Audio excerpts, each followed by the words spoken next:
took a bunch of photos or videos when you went to a concert recently, chances are your Photos app is going to put together a memory movie based on that concert. But in here, when you're looking at a memory movie, I can pause it to see all of the different photos and videos that are featured in it. And if I want to, I can actually edit this myself. So in the top right-hand corner, you're going to see 3 dots. And those 3 dots give you the option to edit this, to customize it by adding in different photos, just by selecting Edit Timeline. This will give you the option to remove one of these if you would like to switch it out for a different photo where you don't want to feature that memory, or you can add a new one here. So in here, this can be a nice starting point for putting together some of your favorite slideshows, things to share with friends and family, other people that work on these photos with you, but also a way for you to become a little filmmaker and a slideshow creator, all in the Built-in Photos app with the Memories feature. One thing you'll notice too is it automatically adds music for you too. So when you're trying to share this with someone else as well, it really kind of sets up a memory slideshow. And that is Memories.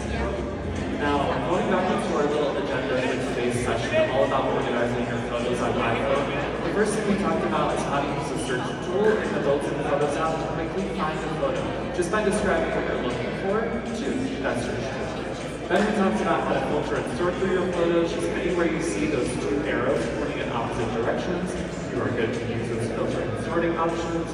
Then we talked about photo widgets, how to bring effectively a digital photo frame to your home screen via the photo widget to make it easier to appreciate the memories.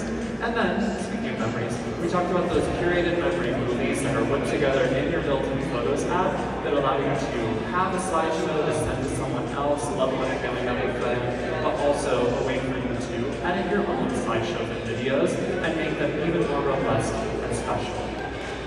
Now, just because I like to have fun, let's get my iPhone's display back up here because I would love to showcase just a little bit of a sneak preview. For anyone out and about in the store, chances are you may have heard a little bit about a little something called Worldwide Developers Conference that happened on Monday, and it's actively happening in Cupertino. And considering we just talked about the Photos app, organizing the Photos app on iPhone, I feel it would be nice to share with y'all that the Photos app is getting updated later this year. A little preview. When you go to Safari, you can visit the Apple website or, of course, Apple's newsroom page to hear all about what's new.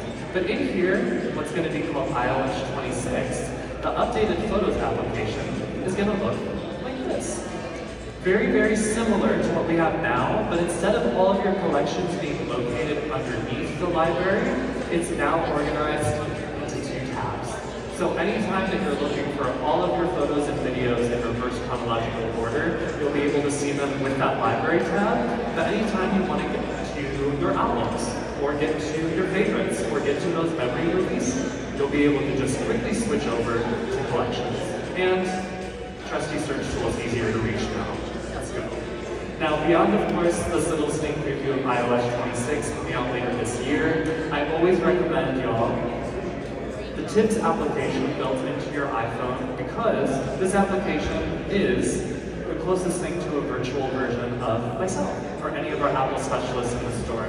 Because in here you can see all of the various guides for ways to learn more about the device that you're using, ways to make sure that it's set up the way that you want, how to practice some gestures in using your iPhone, but also what's new. If, say, you just upgraded your device, you just updated the software to it, or a lot of it still feels new to you, this is a great way to take your learning a little bit further, feel more confident in your use of your iPhone, but also all your Apple devices. You'll be able to find the Tips app in the App Store for free to download on any of your Apple devices if you don't already have it installed. Now, beyond using the built-in Tips application, I always recommend, believe it or not, coming back for another Today at Apple session. So happy to report, if you're sticking with us in about 10 minutes or so, yours truly will be back up here to take you through a little bit of a different session.